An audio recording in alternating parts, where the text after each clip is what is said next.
Assalamualaikum warahmatullahi wabarakatuh. Saya Sanasya Widya Arifin dengan nomor NPM akhir 079.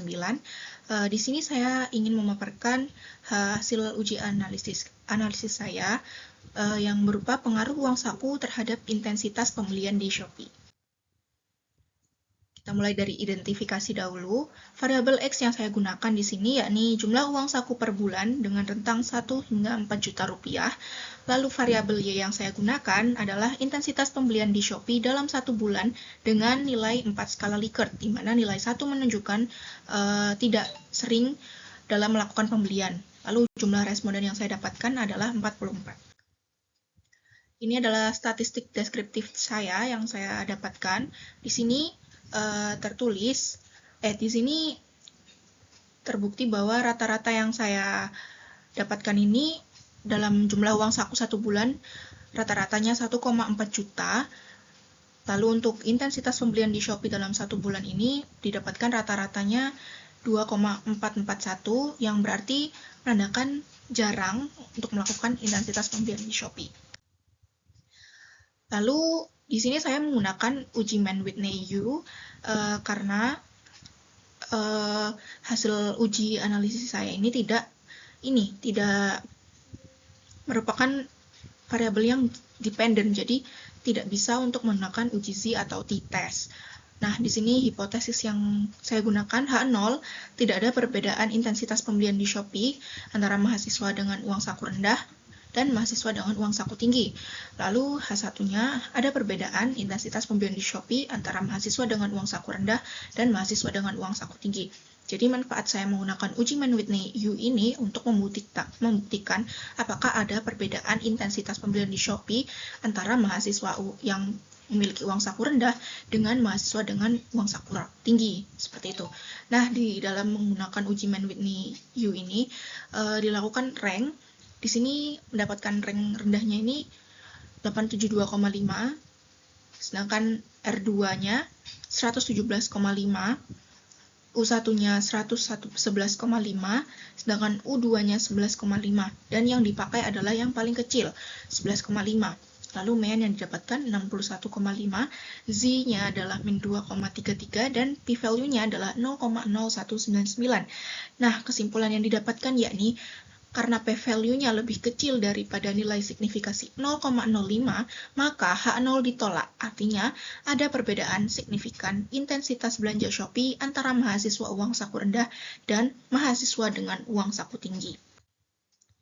Lanjut ke korelasi, dalam menentukan kekuatan hubungan, kita bisa melihat dari interval koefisien yang ini, menunjukkan tingkat hubungan yang sangat lemah, cukup, kuat, dan sangat kuat. Lalu untuk menentukan arah hubungan, positif apabila R lebih besar dari 0, dan negatif apabila R lebih kecil dari 0.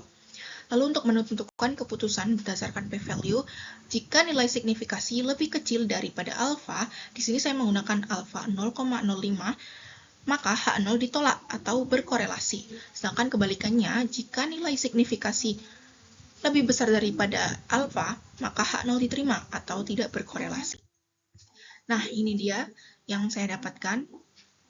P-value saya menunjukkan angka 0,0001. Ini hipotesis saya. H0 menunjukkan jumlah uang saku tidak berpengaruh terhadap intensitas pembelian di Shopee. H1, jumlah uang saku berpengaruh terhadap intensitas pembelian di Shopee.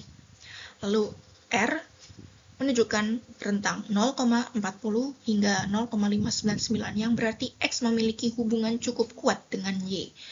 Karena dari tadi yang kekuatan hubungan tadi menunjukkan cukup kuat. Lalu untuk R, karena lebih besar dari 0 menandakan hubungannya positif.